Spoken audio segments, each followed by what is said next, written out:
salah satu pertanyaan yang paling sering muncul di sesi-sesi sharing session saya adalah gimana caranya bangun brand, apa sih channel yang paling perform, strategi yang paling berhasil tuh apa gitu ya.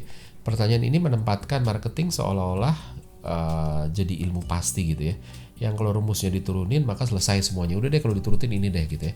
Sayangnya enggak, yang bikin marketing seru sekaligus menantang adalah fakta bahwa ini sebegitu dinamis, bahwa ini gak ada ilmu pastinya gitu ya.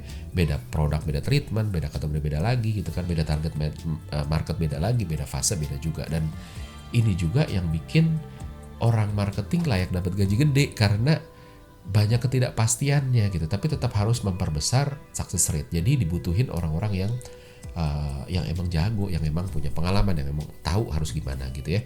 Nah, ini pula yang bikin banyak perdebatan yang bisa jadi nggak ada yang salah ya, atau malah nggak ada yang benar gitu. Tapi bukan berarti perbedaan ini bikin kita jadi mengkotak-kotakan orang marketing. Oh dia nggak punya pengalaman di marketing kategori ini, atau oh dia nggak punya pengalaman pegang segmen atas, atau kalau jago sih jago ya. Itu tadi gitu ya. Masalahnya adalah orang yang jago ini sebenarnya mau ditaruh dimanapun bisa karena ngerti gitu ya. Nah kali ini kita bahas salah satu contoh real di mana sesuatu itu berbeda, jadi nggak bisa asal copy aja gitu ya. Secara pembagian sebenarnya kalau kita ngomongin produk itu kan bisa dibagi dua gitu ya. Secara buying behaviornya. Yang pertama adalah occasional. Ini barang yang dibeli sekali-sekali gitu ya. Contoh mau HP, mobil, rumah, asuransi, belinya sekali-sekali gitu ya. Ada yang habitual, ini belinya rutin, berulang gitu kan. Periodenya relatif singkat gitu ya. Terus nanti balik lagi beli lagi gitu. Contohnya tuh transport, groceries gitu ya, FMCG, toiletries gitu ya. Jadi harian, mingguan atau bulanan gitu, tapi berulang gitu ya. Nah, yang kita mau bahas kali ini tuh habitual buying karena ini cukup seru dan gampang-gampang susah gitu ya. Nah, apa itu habitual buying yang pertama?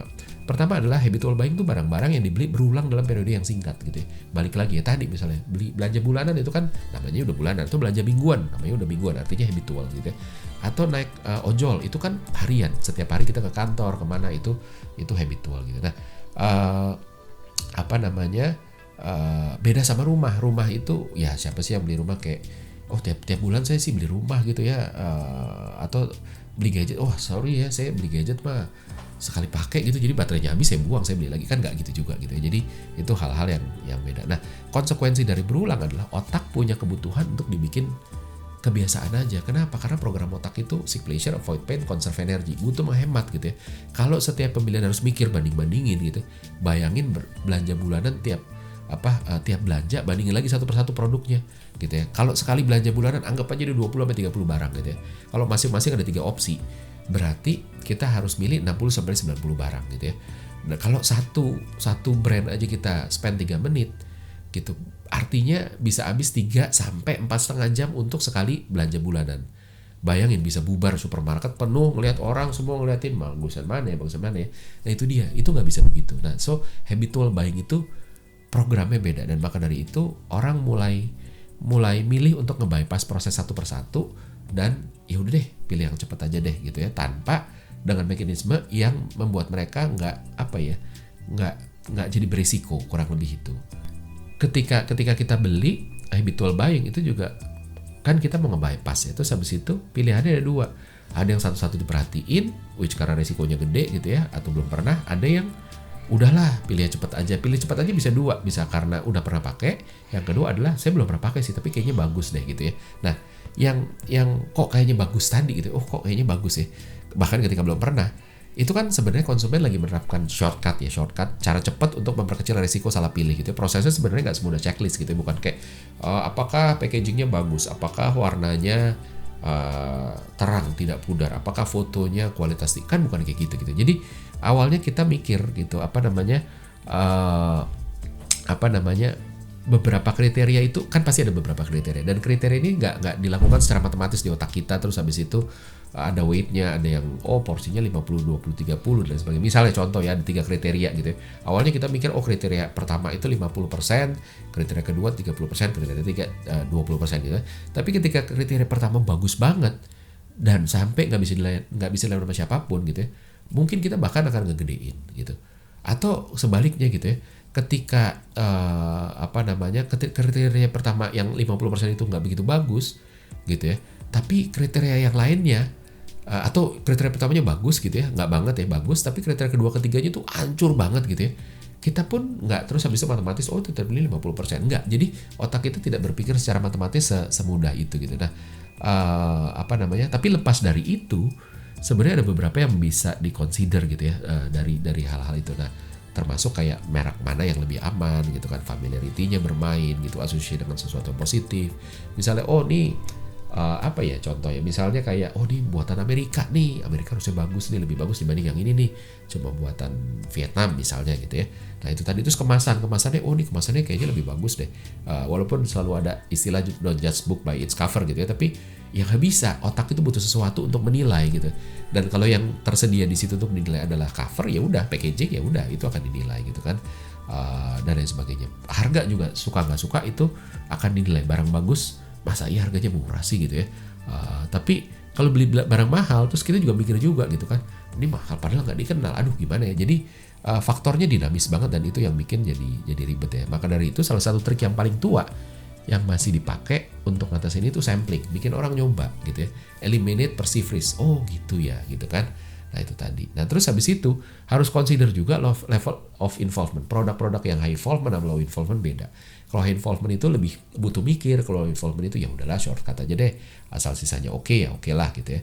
Nah terus habis itu kita harus ngelihat anatomy of habitualnya, gimana sih habitual buying itu terbentuk gitu ya. Jadi kebiasaan itu butuh waktu untuk dibentuk, tapi juga butuh waktu untuk hilang gitu ya. Produk bagus nggak semudah itu dikonsumsi berulang gitu ya.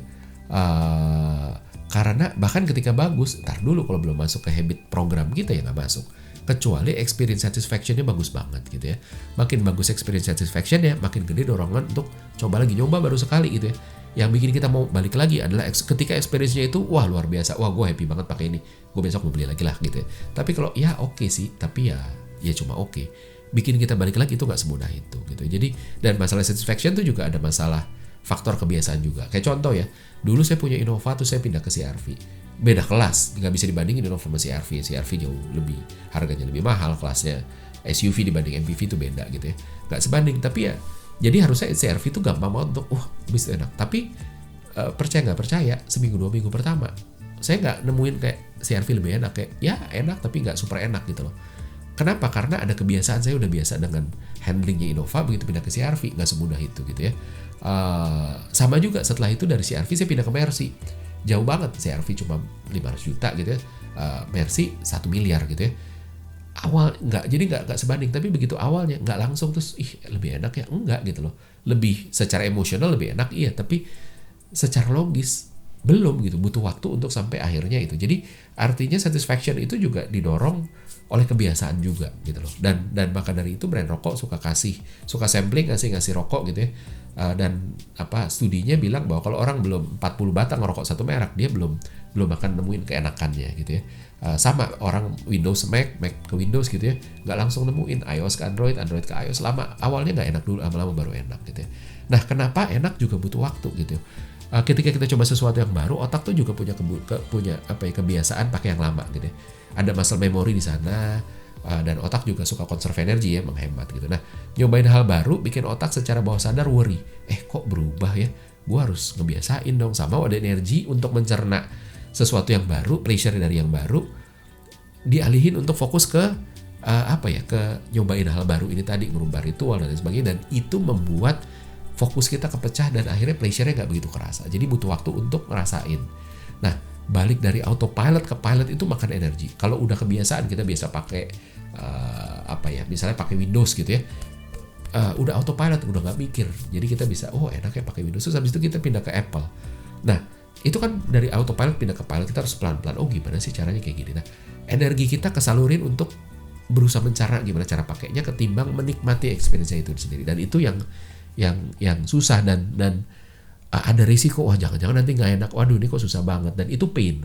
Sementara pain itu 2 kali lebih kuat dari pleasure. Jadi itu dia bahayanya. Dan ini akhirnya yang bikin orang punya status quo bias ya, kecenderungan orang untuk yaudah deh ini aja gue masih nyaman kok gitu kan, atau bystander gitu kan. Bystander effect itu adalah tendensi orang untuk ngejar yang ya good enough lah, yang oke aja, nggak perlu yang yang ada opsi yang lebih bagus, tapi ini buat gue udah cukup kok, udah good enough gitu. Nah jadi segitu trikinya ngebangun kebiasaan, ngebangun habitual buying, karena habitual itu nggak gampang dibentuk, butuh waktu, butuh trik, butuh ngerti gitu ya.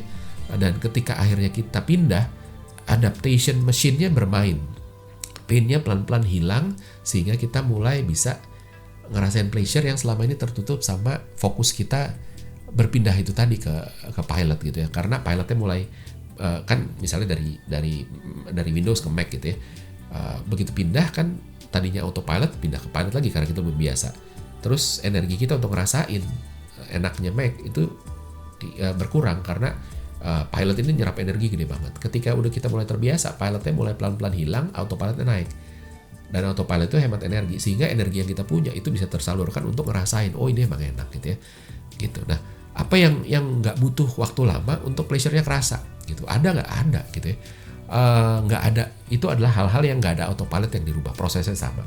Jadi ketika kita pindah, kayak contoh ya, dulu ada beberapa platform yang berkompetisi, yang pemain keduanya gapnya jauh, terus dia bisa ngedeketin dengan cara apa? UX-nya dibikin sama, sehingga orang pindahnya gampang, nggak ngerasa kayak gue kok kayak pindah membiasakan cari tombolnya susah. Ini dibikin sama supaya orang pindah dulu gitu ya.